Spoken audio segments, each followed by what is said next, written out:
ॐ श्री गणेशाय नमः। ॐ श्री सरस्वत्यै नमः। ॐ श्री सद्गुरुभ्यो नमः। ॐ भागवत भगवान की जय। नमः श्री परमहंस स्वादित चरण कमल चिन्ह मकरंदाय भक्तजनमानस निवासाय श्रीरामचन्द्राय वागीसायस्य वदने लक्ष्मी यस्य च वक्षसि यस्यास्ते हृदये संवित् तं नृसिंहं भजे। सच्चिदानन्दरूपाय विश्वोत्पत्त्यादिहेतवे तापत्रयविनाशाय श्रीकृष्णाय वयं नुमः। नारायणं नमस्कृत्यं नरं चैव नरोत्तमं देवीं सरस्वतीं व्यासं ततो जयमुदीरयेत्। श्रीकृष्णाय वासुदेवाय हरये परमात्मने प्रणतक्लेशनाशाय गोविन्दाय नमो नमः। यं प्रवचन्तमनुपेत्य अपेतकृत्यं द्वैपायनो विहरकातर आजुहाव पुत्रेति तन्मयतया तरवो विनेन्दुः तं सर्वभूतहृदयं मुनिमानतोऽस्मि। जन्माद्यस्य यतोऽन्वयादितरतः चार्तेष्वभिघ्नस्वराट् तेने ब्रह्महृदाय आदिकवये मुह्यन्ति सूरयः तेजो वारिमृदां यथा विनिमयो यत्र त्रिसर्गो मृषा धाम्ना स्वेन सदा निरस्तकुहकं सत्यं परं धीमहि। नमो भगवते तुभ्यं वासुदेवाय धीमहि प्रद्युम्नाय निरुद्धाय नमः संकर्षणाय च।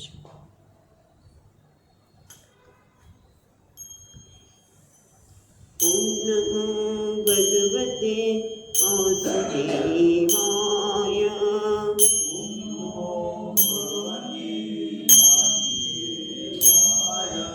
ॐ नमो भगवते वासुदेवाय।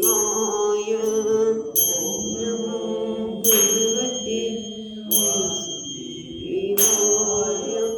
वासुदेवाय हरे वासुदेवाय देवाय हरे वासुदेवाय हरे वासुदेवाय देवाय हरे वासुदेवाय। ॐ नमो भगवते वासुदेवाय।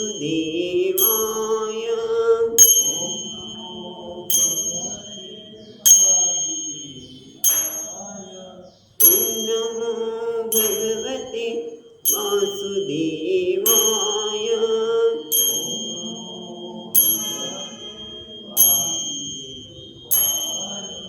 ॐ नमो भगवते वासुदेवाय।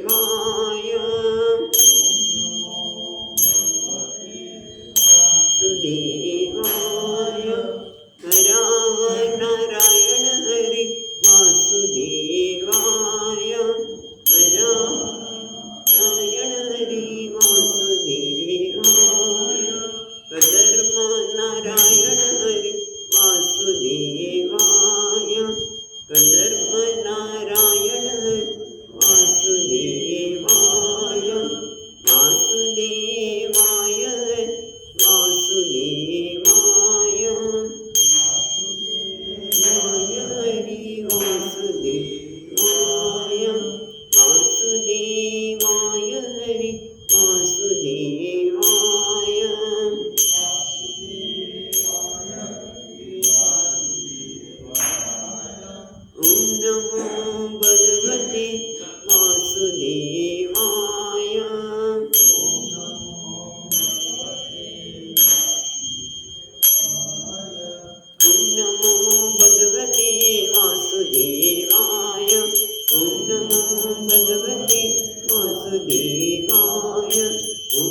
નારાયણ હરિ વાસુદેવાય વાસુદેવાય હરિ વાસુદેવાય દેવાય હરિ વાસુદેવાય વાસુદેવાય હરિ વાસુદેવાય હરિ વાસુદેવાય ઓમ નમો ભગવતે વાસુદેવાય નમો ભગવતે વાસુદેવાય ઓમ નમો ભગવતે વાસુદેવાય નમો ભગવતે વાસુદેવાય. તો આપણે ગઈકાલે ત્રીજા સ્કંધના 31મા અધ્યાયમાં અધ્યયન કરતા હતા, બરાબર છે? અને ભગવાને 22થી આપણે જોયું કે પહેલાં ગર્ભમાં 7મા મહિને એને બધા જ ત્રિકાળ જ્ઞાન જીવને થાય છે. અને એટલે એ કહે છે અમારે બહાર નથી નીકળવું, કે જો બહાર નીકળીશ એટલે તારી માયા લાગશે, હું અને મારું બધું જ મને વળગવાનું છે અને પાછા સંસારમાં આવવું પડશે. માટે ભગવાન હું આ ગર્ભમાં રહેવા તૈયાર છું, ભલે આ ગંદકી હોય પણ રહેવા તૈયાર છું. પણ હજી એ વિચાર છે ત્યાં એને પ્રસૂતિનો વાયુ એને ઊંડામાંથી બહાર કાઢે છે, ભૂલી જાય છે, હવે બધું ભૂલી ગયો અને એક બાળક તરીકે રડે છે. અસહાયતાના લીધે એને કોઈ સમજી શકતું નથી. ભૂખ લાગી હોય ત્યાં માં એને કડવાશ આપે અને ખરેખર કડવાશની જરૂર હોય ત્યારે દૂધ પીવડાવે. આમ એને એની શરીરની સ્થિતિને પણ કોઈ સમજી શકતું નથી. અને પોતે કોઈ મચ્છર કરડે તો ખણવા માટે પણ શક્તિમાન નથી કે પોતે ઊભું થઈને પોતાનો બચાવ કરી શકે એવું પણ નથી. એ પણ આપણે જોયું. અને પછી આમ કરતાં કરતાં 5 વર્ષ પૂરા થાય છે. બાળપણના એને જેને શૈશવ કહ્યું, ત્યાર પછી યુવાવસ્થા પહેલાં પોંગલ અવસ્થા આવે છે. ત્યાં પણ એની ઈચ્છાઓને કોઈ સમજી શકતું નથી, એને પોતાને પણ સમજી શકતું નથી. એના કારણે વિદ્યમન્યુ હું શુચાર પિતઃ, એનામાં ગુસ્સો ઉભરાયા કરે છે વારંવાર અને એના લીધે પાછો એ શોકમાં મગ્ન થઈ જાય છે. એ પછી આપણે જોયું એ પ્રમાણે એ પોંગલ અવસ્થા પણ દૂર થાય છે. હવે યુવા અવસ્થા આવે છે. યુવા અવસ્થામાં એને શરીરની સાથે એનું અભિમાન વધે છે. ક્રોધને લીધે એ બીજા સાથે વેર પણ બાંધે છે. અને ત્યાર પછી 30 શ્લોક સુધી આપણે જોયું હતું. 30મો શ્લોક વિચારીએ. ભૂતૈર્પંચભિરારબ્ધે દેહ બુધો સુકૃત અહમ મમેત્ય સદ્ગ્રાહ કરોતિ કુર્મતિર્મતિ. એટલે હવે કહે છે કુર્મતિમતિ. કુર્મતિમતિ એટલે જે કુબુદ્ધિવાળો છે તે ભૂતૈ પંચભિ આરબ્ધૈ, પંચમાં બુદ્ધિ બનેલા શરીર છે એમાં અહમ ઇતિ અસદ્ગ્રહ, એક તો એમાં અહંકાર કરે છે અને બીજું મિથ્યા આગ્રહ પણ રાખે છે. અસદ્ગ્રાહ, ગ્રાહ એટલે આગ્રહ, એ ખોટા આગ્રહ પણ રાખે છે અને એના લીધે આ વારંવાર કરે છે. એના લીધે શું થાય કે માણસ સંસારમાં સરી પડે. એ શું થાય છે એ હવે આપણને 31મા શ્લોકમાં કહે છે. તદર્થમ કુરુતે કર્મ યદ્બદ્ધો યાતિ સંસ્કૃતિમ યોનુ યાતિ તદક્લેશમ અવિદ્યા કર્મ બંધનઃ. તદર્થમ એટલે તેના માટે, કોના માટે? પંચમહાભૂતના બનેલા દેહ માટે. દેહ માટે કૃતે કર્મ યદ્બદ્ધો યાતિ સંસ્કૃતઃ, એ દેહ માટે કર્મ કરે છે પણ એના કારણે એ બંધાઈ જાય છે. કારણ કે કર્મ કરે એટલે રાગ અને દ્વેષ તો થવાના છે. કાં તો રાગ, કાં તો દ્વેષ, અને એના લીધે કામ, ક્રોધ, ઈર્ષા બધું જ આવવાનું છે. એના લીધે બંધાઈ જાય છે. અને યાથી સંસ્કૃતિ એ સંસારમાં પાછળ પાછળ સંસારમાં સરતો જાય છે. બીજી રીતે કહે છે, યો અનુયાતિ તદત ક્લેશમ અવિદ્યા કર્મ બંધન. અવિદ્યા કર્મ બંધન.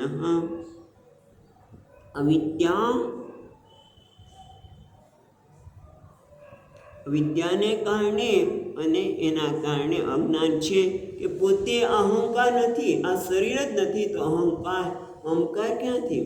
પણ અજ્ઞાનના કારણે એ પોતાને આ પંચમહાભૂતનો દેહ માની બેસે છે અને એના કારણે કર્મના બંધનમાં એ બંધાઈ જાય છે. અને યો અનુયાતિ એટલે અનુવર્તતી, એ જે આ શરીર ક્લેશ આપવાનું છે એક શરીરમાં એ ફરીને ફરી પાછા આવે છે. એટલે કે છે અવિદ્યા અને કર્મના બંધન વાળો, એટલે જન્મ, મૃત્યુ, જરા, વ્યાધિ વગેરે ક્લેશોને ફરીને ફરી આપતો જે દેહ છે, એ જીવ ફરીને ફરી ક્લેશ આપતો દેહ એને અનુવર્ત પાછળ પાછળ આવે છે.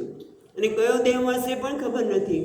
મનુષ્ય દેહ પણ મળે, શુક્ર વગેરે દેહ પણ મળે, અને એ દેહ માટે એ કર્મ કરે છે અને કર્મથી બંધાઈને પાછળ સંસારને પામે છે. આમ અવિદ્યા, કર્મ, નવો દેહ, ફરી દેહ એમ એ સંસારમાં અટવાયા કરે છે. પછી આગળ કહે છે કે એની સ્થિતિ શું થાય છે 32મા શ્લોકમાં, યત સદ્ભીર્પતિ પુનઃ શિષ્ણોદર કૃતોદ્યમૈઃ આસ્થિતો રમતે જંતુઃ તમો વિશતિ પૂર્વવત. યદ્ય છે ને એને છૂટું પાડીશું, યદિ અસદ્ભિઃ પતિ પુનઃ શિષ્ણ ઉદર કૃત ઉદ્યમૈઃ, ઉદ્યમ એટલે પ્રયત્ન, આસ્થિતો રમતે જંતુઃ તમો વિશતિ પૂર્વવત. યદિ જો અસદ્ભિઃ આસ્થિત, અસદ્ભિ એટલે દુષ્ટ માણસ, જે ભગવાનના માર્ગે નથી તે દુષ્ટ માણસની સાથે સંગ થાય, આસ્થિત રહીને રમણ કરે છે. જો એ દુષ્ટ માણસના સાથે રહીને રમણ કરે છે. ક્યાં રમણ કરે છે? શિષ્ણ ઉદર કૃત ઉદ્યમે. બસ શિષ્ણ એટલે જગતના વિષયો, અને ઉદર એટલે પેટ માટે. આપણે કહીએ છીએ ઉદરની પૂર્તિ માટે, જીવ વિશેના સુખ માટે અને ઉદરની પૂર્તિ માટે ઉદ્યમ કરનાર દુષ્ટ મનુષ્યોને સાથે રહીને પતિ પુનઃ, પતિ નામ તો છે સન્માર્ગે જવાળો, પોતે સન્માર્ગે જાય છે પણ આવા કોઈક દુષ્ટ માણસનો સંગ થઈ ગયો અને એ તો બસ ઈશ્વરના સુખ માટે અને પેટની પૂર્તિ માટે સતત પ્રયત્ન કરતો હોય. આજે અહીંયા જઈશું, આજે પેલી હોટલમાં જઈશું, આજે પિઝા મંગાવીશું, સાંજે આ કરીશું, એમાં જ રચોપચો રહેલો વિશેષ સુખ અને ઉદરની પૂર્તિ માટે પ્રયત્ન કરવાને લીધે આપણે નજરો થઈ જાય છે.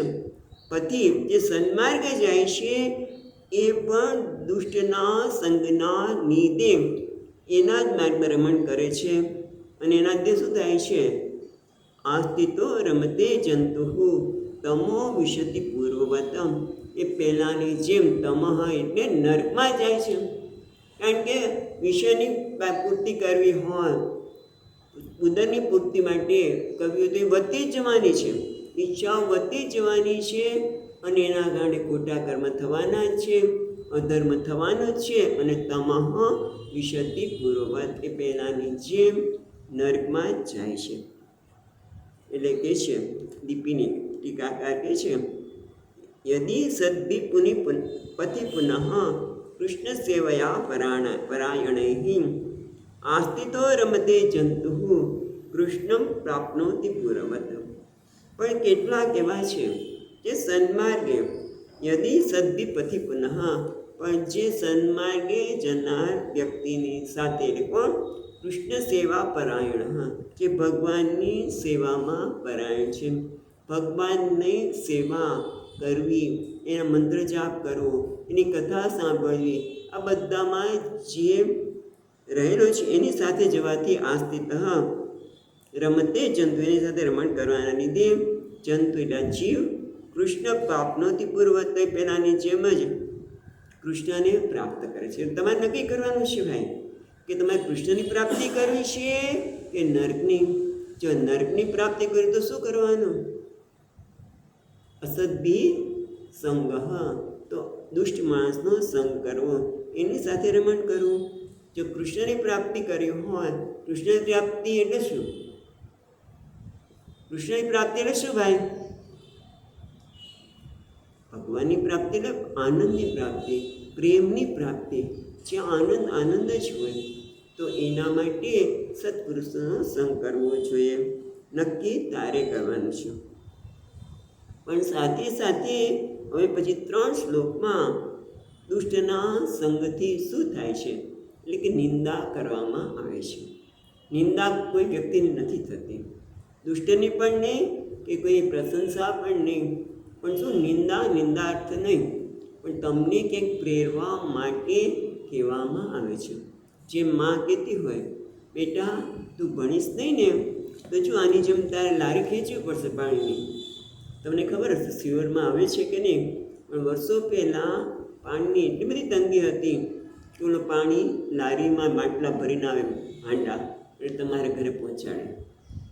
એટલે એવું થશે, જો તું ભણીશ ને તો તારા કાકા જો કેવી ગાડીમાં ફરે છે, મર્સિડીઝમાં, એમ તું ફરીશ. એટલે ખરેખર ઓલાની નિંદા નથી કરી, પણ જેથી એને પ્રેરણા મળે.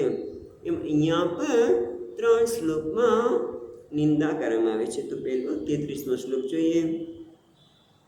સત્યમ શૌચમ દયામોનમ બુદ્ધિશ્રી વીર્યશ ક્ષમા શમોદમો ભગશ્ચેતિ યત્સંગાત યાતિ સંક્ષયમ. યત સંગાત યાતિ સંક્ષયમ, જેના સંગથી આ બધાનો સંક્ષયમ એટલે નાશ પામે છે. શું નાશ પામે છે? તો કે સત્યમ શૌચમ, સત્ય વચન. એ તો આપણે ખબર છે કે સત્ય વચન મનમાં, વાણીમાં અને વ્યવહારમાં એકતાનતા, બધામાં મનના જે વિચારતા હોય એ જ વાણી દ્વારા પ્રગટ થાય અને એ જ વ્યવહારમાં પ્રગટ થાય. અને સત્ય કહીશું. શૌચ એટલે શુદ્ધતા, બાહ્ય શુદ્ધતા અને બીજી કઈ શુદ્ધતા? આંતરિક શુદ્ધતા. એ પણ બહુ મહત્ત્વની છે. બહારની ચોખ્ખાઈ જરૂરી છે, પણ સાથે સાથે અંતરની, જેમ સ્વામીજી મહારાજ હંમેશા કે ચોમાસું આવે અને ઘાસ જો તમે દૂર ન કરો તો શું થઈ જાય? તમે પછી 2 મહિના પછી અંદર પ્રવેશ પણ ન કરી શકો. વીછી વગેરે આવી જાય, સર્પ વગેરે આવી જાય, તમે પ્રવેશ ન કરી શકો. આપણું મનને પણ સતત સ્વચ્છ ન રાખીએ, આ રાગ, દ્વેષ, કામ, ક્રોધ એ બધા અહીંયા ઘર કરી જાય. માટે શૌચમ પણ આવશ્યક છે. પછી દયા એટલે કરુણા. કોઈને જોઈને આપણને એમ થાય કેમ મદદરૂપ થાવ. દયા. મૌન. બુદ્ધિ માટે અહીંયા ટીકાકાર કે છે પરમ પુરુષાર્થ વિષયા. બુદ્ધિ કઈ? તો કે પરમ પુરુષાર્થ મોક્ષ છે એના સંદર્ભની બુદ્ધિ. શ્રી એટલે ધન ધાન્ય રૂપી લક્ષ્મી. પછી છે રી એટલે લજ્જા, એ પણ જરૂરી છે લજ્જા. યશ એટલે કીર્તિ. ક્ષમા એટલે સહિષ્ણુતા, સહન કરવાની શક્તિ. કારણ કે ઘણા લોકો કશું ત્યારે તરત પછી જ પડે, સહન જ ન થઈ શકે, કોઈ વસ્તુને સ્વીકારી જ ન કરી શકે. સહિષ્ણુતા, ક્ષમા એટલે સહિષ્ણુતા, સહન કરવાની શક્તિ, અથવા તો વસ્તુને જેવી છે તેવી સ્વીકારવાની શક્તિને પણ ક્ષમા જ કહેવાય.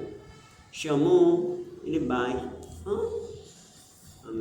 ટીકાકાર ક્ષમા એટલે મનોનિગ્રહ અને દમઃ એટલે બાહ્ય ઇન્દ્રિય નિગ્રહ. દમઃ એટલે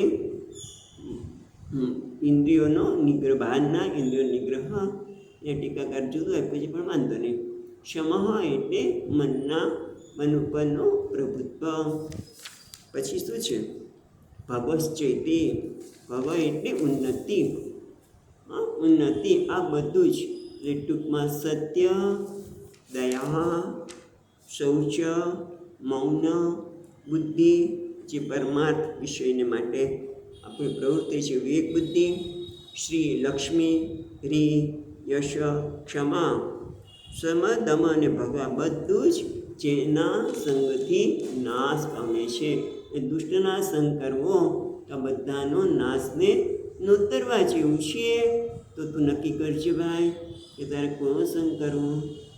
એટલું જ નહીં, પછી શું થાય છે એ 34મા શ્લોકમાં કહે છે, વિશ્વશાંતેષુ મૂઢેષુ ખંડિતાત્મસ્વ સાધુષુ સંગમ ન કુર્યાચ્છોચ્ચેષુ યોષિત ક્રીડા મૃગેષુ ચ. એટલે તમારે આનો સંગ ન કરવો જોઈએ. તેષુ અશાંતેષુ મૂઢેષુ ખંડિત આત્મ શું છે? સ્વ છે એમાંથી શું થશે? ભાઈ અનિકસ. અસાધુષુ સંગમ ન કુર્યાત. ચ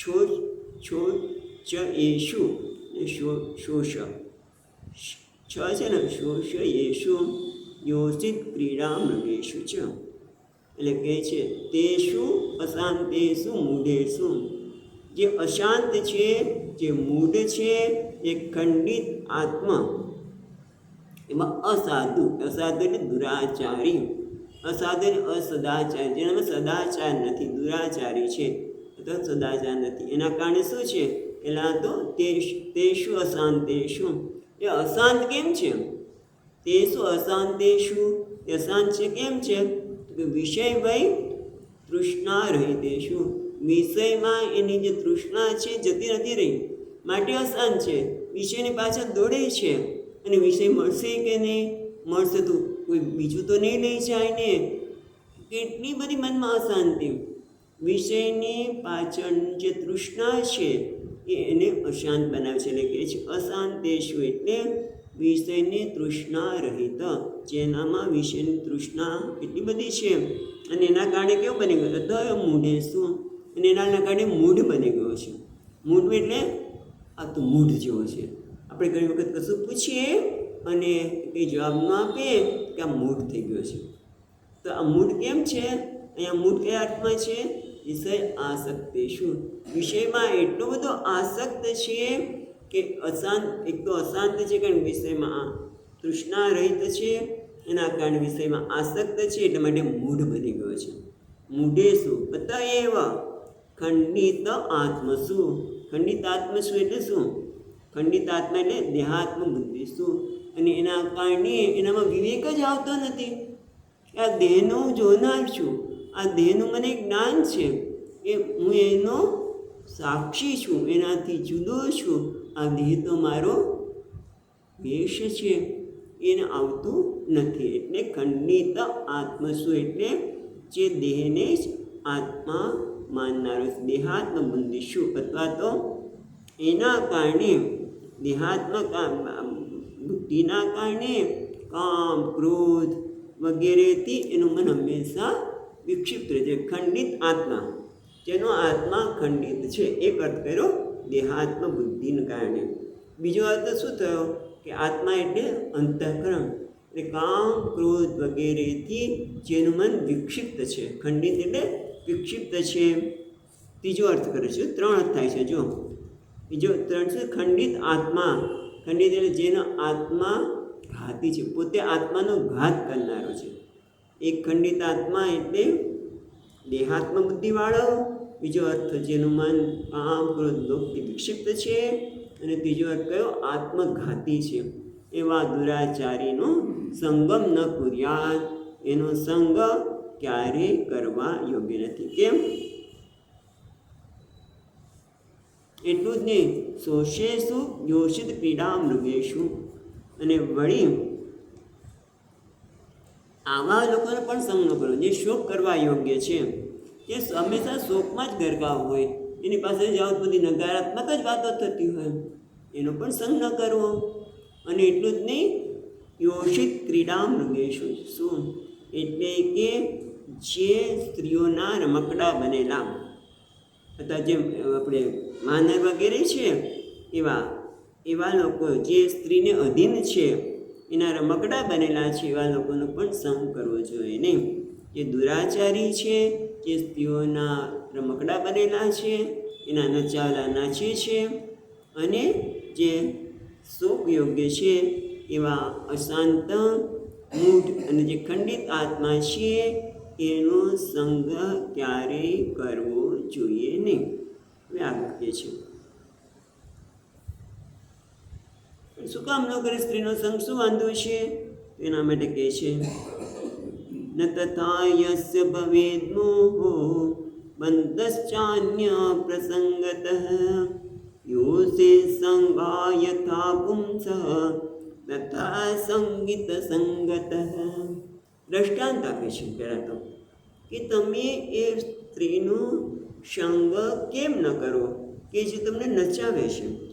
જેમ કે છે યથા સંગીત સંગત.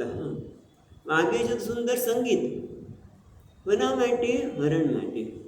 હરણને પેલો શિકારી છે એ સુંદર સંગીત સંભળાવી રહ્યો છે, અને હરણ શું છે? સંગીત સાંભળવા જાય છે અને બંધાઈ જાય છે, બરાબર ને? એને બાંધી દે છે. એવી રીતે કે છે ન તથા યસ્ય ભવેદ મોહો બંધશ્ચ અન્ય પ્રસંગતઃ. સ્ત્રીના સંગથી તથા સ્ત્રી બંધશ્ચ અન્ય પ્રસંગતઃ. સ્ત્રી લંપટ સંગના મનુષ્યથી એનો સંગ ન કરવો. કેમ? ભવેદ મોહ બંધશ્ચ. એના કારણે તમે મોહમાં અટવાઈ જશો અને બંધનમાં પડી જશો. જેમ પેલું હરણ છે એ સંગીત સાંભળવા જાય છે અને બંધાઈ જાય છે, એમ તમે પણ જો આવા લોકોનો સંગ કરશો તો મોહ અને બંધનના બીજાના સંગથી એમાંથી તમે બંધાઈ જશો. તો પણ બીજો તો કે ના અન્ય પ્રસંગતઃ. મોહ અને બંધન આનાથી જ થાય છે, બીજા કશાથી થતો નથી, એવું કહેવા માગે છે. ન તથા યસ્ય ભવેદ મોહ બંધ ચ અન્ય પ્રસંગત. અન્ય પ્રસંગત એટલે બીજાના સંગથી આ મોહ કે બંધન થતું નથી, પણ સ્ત્રીના સંગ કરવાવાળા પુરુષના સંગથી મોહ અને બંધન થાય છે. જેમ હરણ સંગીતના લોભથી એમાં પોતે બંધાઈ જાય છે. બરાબર છે? તમે આ બધી વાત તો કરો છો, પણ કંઈક આવી ઘટના ઘટી છે તો કે હા, ઇતિહાસમાં જ છે. જુઓ, એટલે આપણને હવે પ્રજાપતિ બ્રહ્માજીનું દ્રષ્ટાંત પહેલા આપે છે 7 શ્લોકમાં. એટલે કેવી રીતે અનર્થનું કારણ બને છે સંગ, એ હવે આપણે સ્ત્રી સંગ બતાવે છે કે કેવી રીતે અનર્થનું કારણ બને છે એ 7 શ્લોકમાં. તો 36મો શ્લોક. પ્રજાપતિ સ્વામ દુહિતરમ દૃષ્ટ્વા તદ્રૂપદર્શિતઃ રોહિત ભૂતાં સુબંધવત વૃક્ષરૂપી હતપ્ત્રપઃ. એટલે કે છે યાદ છે તમને? કોણ? બ્રહ્માજી. પ્રજાપતિ એટલે બ્રહ્માજી જ. સ્વામ દુહિતરમ દૃષ્ટા, એમણે પોતાની પુત્રીને જન્મ આપ્યો અને પોતાની પુત્રીને જોઈને જ એનાથી મોહિત થઈ ગયા. તદ્રૂપમ દર્શિત. એના રૂપને જોઈને કદમ મોહિત થઈ ગયા કે એની સાથે એ સંગ કરવા માટે એની પાછળ દોડ્યા. એટલે પેલી દીકરી છે એ રોહિત ભૂતામ એને મૃગી રૂપ થયેલી પુત્રી, એમ એ દીકરી મૃગ બની ગઈ અને એ દોડવા માંડી. તો ભગવાન શું થયું પછી? બ્રહ્માજી પણ મૃગ બનીને એની પાછળ ગયા, અને અત્યારે પણ આકાશમાં એ તારા રૂપે દેખાય છે. એટલે મૃગ શીર્ષ, ખબર છે? મૃગ શીર્ષ રૂપે, નક્ષત્ર રૂપે લઈને, એટલે કહે છે રોહિત ભૂતામ સો અન્વધાવત. વૃક્ષરૂપી હતત્રપ એટલે લજ્જા શૂન્ય, અને વૃક્ષરૂપી એટલે મૃગના રૂપ લઈને, રોહિત પુતામે એટલે મૃગી રૂપ. પ્રજાપતિ પોતાની દીકરીને રૂપને જોઈને મોહિત થતા એની પાછળ દોડ્યા. એટલે બધી મૃગી રૂપી છે એની પાછળ દોડતા દોડતા વૃક્ષરૂપી હતત્રપ લજ્જા રહિત બનીને એની પાછળ મૃગનું રૂપ લઈને એની પાછળ દોડ્યા. એટલું જ નહીં, હવે એટલા પહેલાં પ્રજાપતિની વાત કરી કે પોતાની દીકરી પાછળ દોડ્યા, જે અત્યારે પણ આકાશના મૃગ શીર્ષ નક્ષત્રનું રૂપ લઈને આપણે જોવા મળે છે. પણ એ તો બરાબર છે, પણ એ પછીની વાત કરે છે. એટલે પછીના 37મા શ્લોકમાં કહે છે, તત્સૃષ્ટ સૃષ્ટેશુ કોન ખંડિત દીપુમાન ઋષિમ નારાયણ મૃતે યોસિન્મય્યેવ માયયા. પોતાની જાતે જ ભગવાન કહે છે, યોસિત મૈયા ઇહ માયયા. શરીરમાં યોષિત મય્યેવ માયયા. યોષિત એટલે સ્ત્રી, જે મારી જ અહીંયા માયા છે. હવે એ ખાલી અર્થ જોયો, પણ પહેલાં જોઈએ તત્સૃષ્ટ તેને સર્જન કરેલું. તત એટલે તે કોણ? બ્રહ્માજી. બ્રહ્માજીએ સર્જન કર્યું. શું સર્જન કર્યું? બ્રહ્માજીએ સર્જેલા મરીચી વગેરે ઋષિઓ. પછી તત્સૃષ્ટ પછી એમણે બીજું સર્જન કર્યું. કોનું? તો કહે છે કશ્યપાદી ઋષિઓનું, જેને દ્વારા આપણા ગોત્ર નક્કી થાય છે. પછી કશ્યપ વગેરે શું કર્યું? સૃષ્ટિશ એટલે એમણે મનુષ્ય, દેવતાઓ વગેરેનું સર્જન કર્યું. આ બધાનું સર્જન થયું. બ્રહ્માજીએ મરીચી વગેરે ઋષિનું સર્જન કર્યું, એમણે કશ્યપાદી ઋષિઓનું સર્જન કર્યું, અને એમણે મનુષ્ય વગેરેનું કર્યું. અને કહે છે કોનું છે આમ તો અખંડિત દીપમાં. એવું કોણ છે કે જેની ધી એટલે બુદ્ધિ ખંડિત ન થઈ હોય, એટલે કે આકર્ષાય ન હોય. આ જે સ્ત્રી છે, ભગવાન કહે છે મારી માયાથી બનાવી જે સ્ત્રી છે, સ્ત્રી રૂપી માયાથી મોહિત થયેલા મનવાળો કોણ છે? મોટાભાગના બધા જ એનાથી મોહિત થયેલા છે.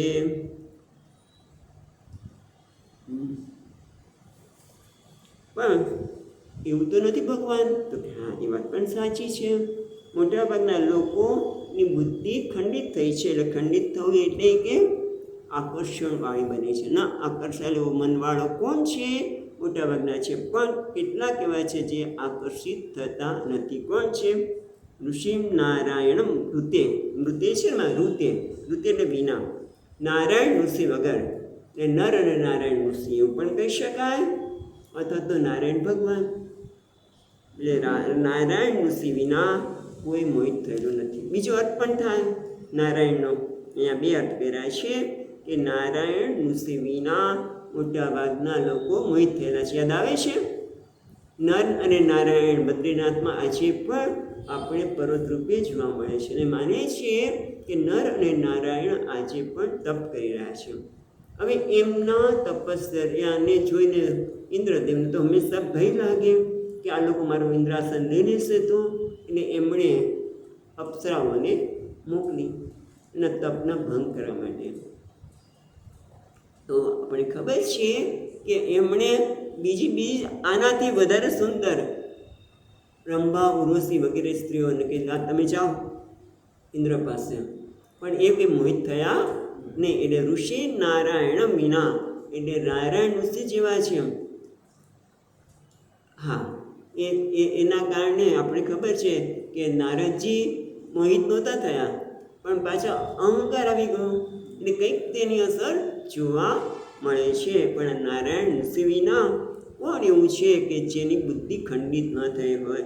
અથવા તો બીજો અર્થ કરે છે નારાયણ વિના વર્તમાને શું નારાયણ ઉપાસને શું ઇત્યર્થ. અથવા તો હવે અત્યારે તો ઋષિ નથી, તો કે જે ભગવાન નારાયણની ઉપાસના વર્તમાને શું એટલે હાલના સંજોગોમાં જે ભગવાનને વરેલા છે. જેમ કબીર કહે છે ને કે દિયા કબીરા રોય दो पाटन के बीच में बचा न कोई, પણ ખીલડા સાથે રહી ગયું. કે છે ને કે બે પથ્થરની વચ્ચે બધા અનાજ પીસાઈ ગયું, પણ જે ખીલડા સાથે એક રહ્યું એ બચી ગયું, સાબુત બચ્યા.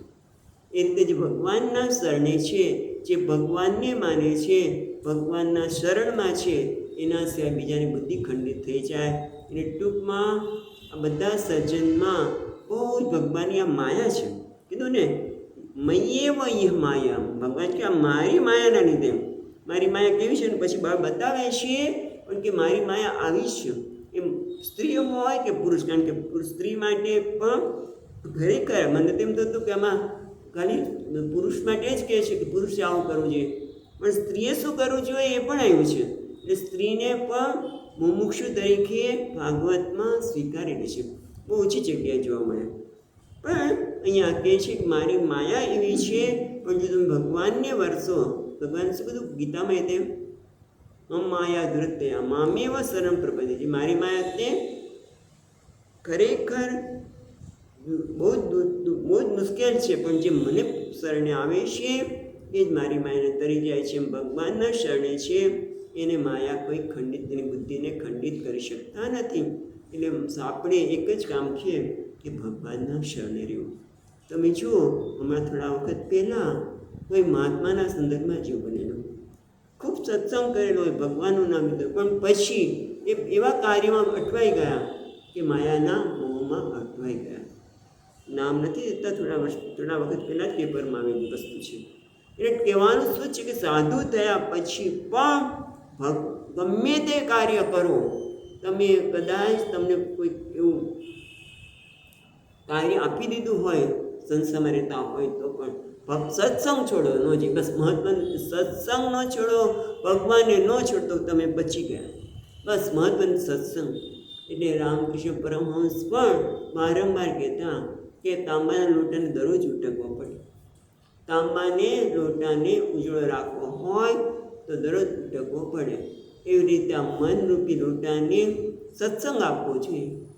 સત્સંગ છોડો નહીં, ગમે તે થાય. મેં જોયું છે ઘણા લોકો આપણામાં પણ ગમે તે થાય સત્સંગ નહીં છોડવાનું, કારણ કે સત્સંગ મોટી વસ્તુ છે જે આપણને આ માયાથી મુક્ત રાખે. સ્ત્રીની માયા, સ્ત્રી તો બરાબર છે, પણ આ બધી જગતના પદાર્થો માયાનું જ કામ કરે છે ભાઈ. આપણા બધા માટે બધાને આ લાગુ પડે છે. એટલા માટે સત્સંગ ખૂબ જ આવશ્યક છે. ભગવાનનું શરણ આવશ્યક છે. હરિશરણમ હરિશરણમ. હવે આગળ એ માયાનું બળ બતાવતા કહે છે 38મા શ્લોકમાં, બલમ મે પશ્ય માયાયા ત્રિમય્યા જૈનો દિશામ યા કરોતિ પ્રદાક્રાંતાન ભ્રુવિજૃંભેણ કેવલમ. એ છે ત્રિમય્યા બલમ મે પશ્ય માયાયા ત્રિમય્યા જૈનો દિશામ. જૈનો દિશામ એટલે શબ્દ છે દિગ્વિજય કરેલા સુરવીરો, જેને દિગ્વિજય કરેલો છે એવા સુરવીરો પણ ત્રિમય્યા, આ સ્ત્રીરૂપી માયાને બલમ મેં પશ્ય માયા. હા, ભગવાન કહે છે મારી માયા ને તું જુઓ કેવું બળ છે, સામર્થ્ય છે. બલમ એટલે સામર્થ્ય, બલમ એટલે બળ, એટલે મોહાત્મક રૂપ બળમ, મોહ પમાડે એવું બળ, એને સામર્થ્ય. તું જુઓ કે આવા સુરવીર લોકો જૈનો દિશા, જેને દિગ્વિજય કરેલો છે, આ સુરીરોને પણ આ સ્ત્રીરૂપી માયા એને પછાડી દે છે. કેવી રીતે? યા કરોતી પદાક્રાંતાન ભ્રુવિજૃંભેણ કેવલમ. એ ખાલી પોતાની ભ્રુકુટી ફેરવે ને ત્યાં ઓલા લોકો એના પ્રભાવમાં આવી જાય અને સ્વાધીન, પદાક્રાંત એને સ્વાધીન કરી નાખે છે, એને પરાધીન કરે. સ્વાધીન નહીં, ઓલી સ્ત્રી પોતાને સ્વાધીન કરે છે તો પરાધીન કરે છે. કયું? દશરથ રાજા પોતે છે. જ્યારે ઓલી મંથરાએ કહ્યું કે તમે કોઈ ભવનમાં જાઓ અને તમે આ રીતે માંગી લેજો, દશરથ રાજા ગયા અને પોતે એટલા દિગ્વિજયી છે. દશરથ કોઈ સામાન્ય વ્યક્તિ નથી. અને ખાલી કૈકેયીની ઓલાના આકર્ષણમાં આવીને પોતે કેટલું મોટું અનર્થ કરી નાખ્યો કે હા, હું તને મેં વચન આપવાનું કહ્યું છે તો જરૂર આપીશ. એટલે ટૂંકમાં એની આ સ્ત્રી રૂપી માયા દિગ્વિજયને પણ ભ્રમિત કરે છે અને સ્વાધીન કરે છે. બીજું કોણ? હવે તો ઘણા દાખલા છે આપણા ઇતિહાસમાં. વિશ્વામિત્ર કેટલા તપસ્વી, મહાતપસ્વી, અને એ ઓલી મેનકા જ હતા ને, મેનકાના પ્રભાવમાં આવી ગયા અને ગયા. એટલા માટે કહે છે ભગવાન કહે મારી માયા છે. ભગવાનની માયા માટે બહુ જ ભગવાનને જ શરણે જઈએ તો જ એની માયામાંથી મુક્ત થઈ શકીએ.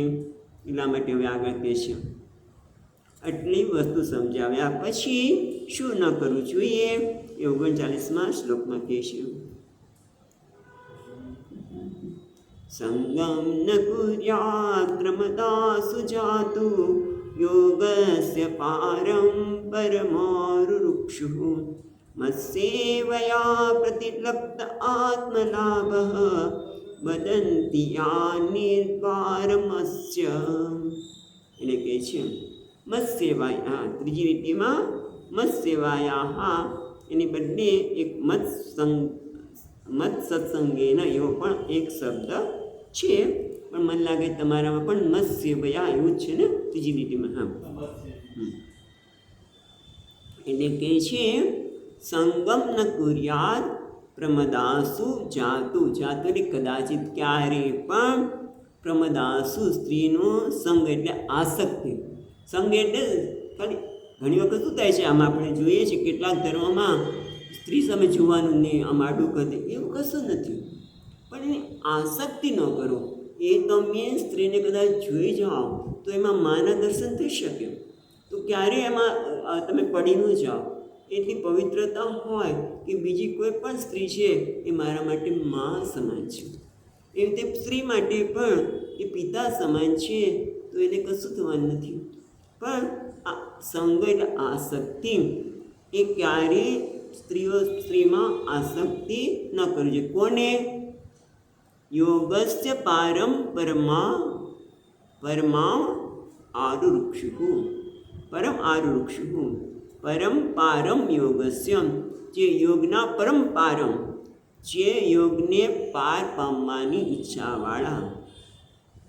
આરુરુક્ષુ એટલે પ્રાપ્તું ઈચ્છું, જે યોગની પરમ ભૂમિકાને પ્રાપ્ત કરવી છે એવી ઈચ્છાવાળાએ ક્યારે સ્ત્રીમાં આસક્તિ કરવી જોઈએ નહીં. કારણ કે એ યોગમાં તમે ક્યાં પહોંચ્યા છો? મત્સેવયા પ્રતિલબ્ધ આત્મલાભ.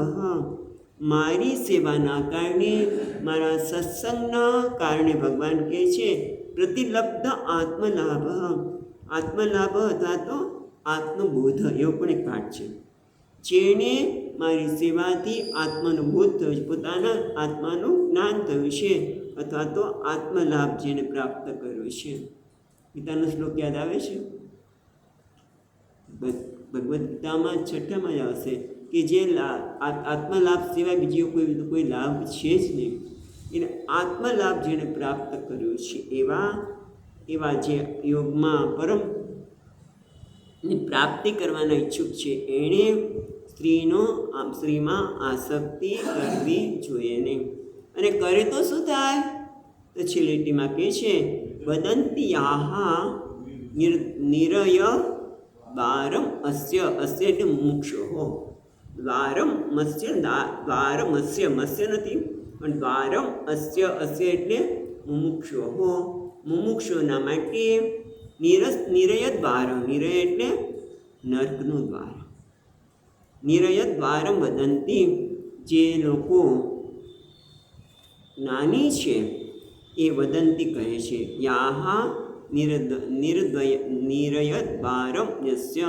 એ મોક્ષ માટે યાહા એટલે પ્રમદાહા, આ સ્ત્રીઓ છે એના માટે નરકનું દ્વાર છે. માટે જેને મુમુક્ષુ છે, જેને મોક્ષની પ્રાપ્તિ કરવી છે, જેણે આત્મલાભ થયો છે, જેણે ભગવાનની સેવા કરી છે, એને આસક્તિ ન કરવી.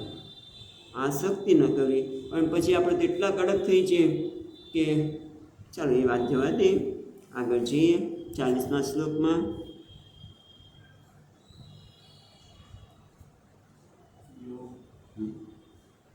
યોપયાતે સનૈર્માયા યોષેદેવ વિનિર્મિતા તામીક્ષેતાત્મનો મૃત્યુમ તૃણે કૂપમિવાવૃતમ. બહુ કડક શબ્દોમાં હવે કહે છે કે મૃત્યુનું દ્વાર છે. આસક્તિ એ મૃત્યુનું દ્વાર છે. અને કેવી રીતે આવે છે? યો ઉપયાતિ સનૈર માયા યોષિત દેવ નિર્મિતા. એ સ્ત્રીરૂપી દેવ એટલે પરમાત્મા દ્વારા જે નિર્મિત કરેલી જે માયા છે એ ટૂંકમાં યોષિતની વાત જવા દો. જગતના બધા પદાર્થો આ જ છે. સ્ત્રી છે ને જગતના બધા જ પદાર્થો આંખ દ્વારા રૂપનું જે ગ્રહણ કરે છે તે, કાન દ્વારા જે સંગીત સુરનું ગ્રહણ કરીએ છીએ તે, જીભ દ્વારા રસનું ગ્રહણ કરીએ છીએ, સ્પર્શનું ગ્રહણ કરીએ, બધું એમાં આવી ગયું.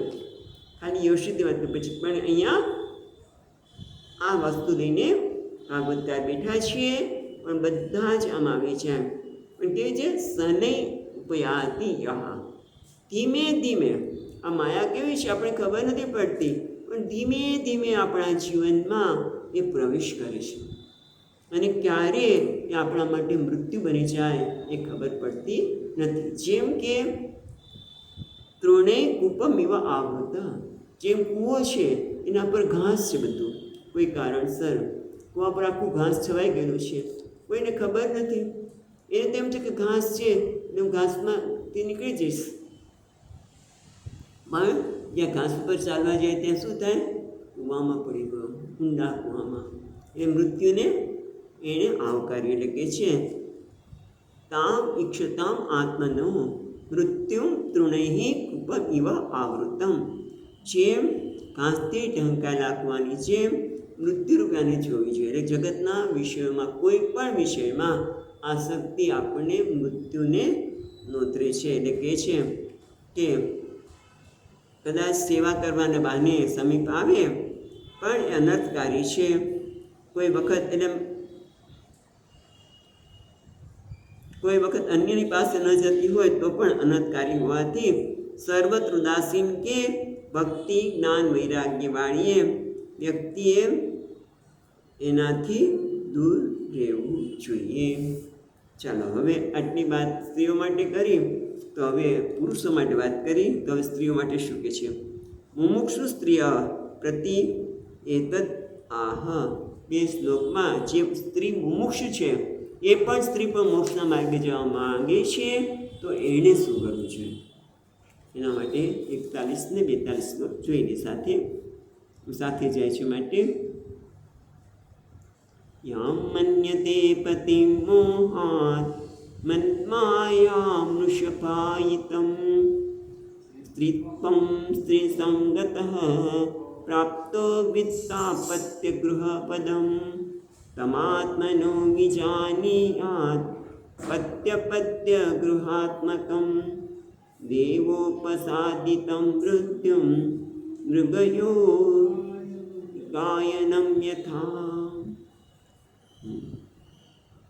ફરી એકવાર એ જ આપ્યું કે મૃગયો ગાયનમ યથા. જે રીતે ઓલા મૃગને ગાયન દ્વારા, સંગીત દ્વારા જેમ એને પકડી દે છે, મૃત્યુમાં આપી દે છે, તેમ અમે અહીંયા કહે છે કોણ? યામ મન્યતે પતિમ મોહાત મન્માયામ વૃષભાયિતમ. એટલે પૂર્વજન્મમાં સ્ત્રીના સંગને લીધે છે પુરુષ, પણ પૂર્વજન્મમાં સ્ત્રીના સંગના લીધે એ પોતે સ્ત્રીનું સતત ચિંતન કરવાથી આ જન્મમાં સ્ત્રી બની ગઈ. પણ એ વ્યવહાર કેવો કરે છે? વૃષભાયતિમ વૃષભની જેમ, એટલે પુરુષની જેમ આચરણ કરતી. એ યામ મન્યતે પતિ મોહાત. એ પોતે પુરુષની જેમ આચરણ કરતી તથા વિત્ત જો પછી છે ને સ્ત્રીત્વમ સ્ત્રી સંગત, સ્ત્રીના સંગથી એ સ્ત્રી બની છે એ વ્યક્તિ પોતે પુરુષની જેમ વ્યવહાર કરે છે. એટલું જ નહીં, વિત્ત આપત્ય ગૃહપ્રદમ એટલે કે ધન, આપત્ય એટલે સંતાન, ઘર વગેરેને આપતી મારી જે માયા છે એ મોહથી પતિ તરીકે પોતાને માને છે. અને ટૂંકમાં આ બધાને પોતે હું જ આ બધાનું સર્જન, હું બધાનું ધ્યાન રાખનાર છું. એવું પણ જોઈ શકાય કે સ્ત્રીને એવું થાય છે કે પતિનું, બાળકોનું, ઘરનું બધાનું હું ધ્યાન કરનારું છું. એટલે જેમ પતિ બધાનું રક્ષણ કરતા હોય, પતિ પોતાના પત્નીનું ધ્યાન રાખતી હોય, પણ આ તો પોતે સ્ત્રી છે છતાં આ બધામાં આસક્ત થાય છે. પતિમાં, બાળકોમાં, ધનમાં, ઘરમાં એ બધામાં આસક્ત થઈ જાય છે અને પોતે માને છે કે હું જ આ બધાનું ધ્યાન રાખવા વાળી છું. માયાના લીધે તમ આત્મનો વિજાનીયાત પત્ય ગૃહાત્મકમ એ પોતે આ બધાને પોતાનો આત્મા માને છે.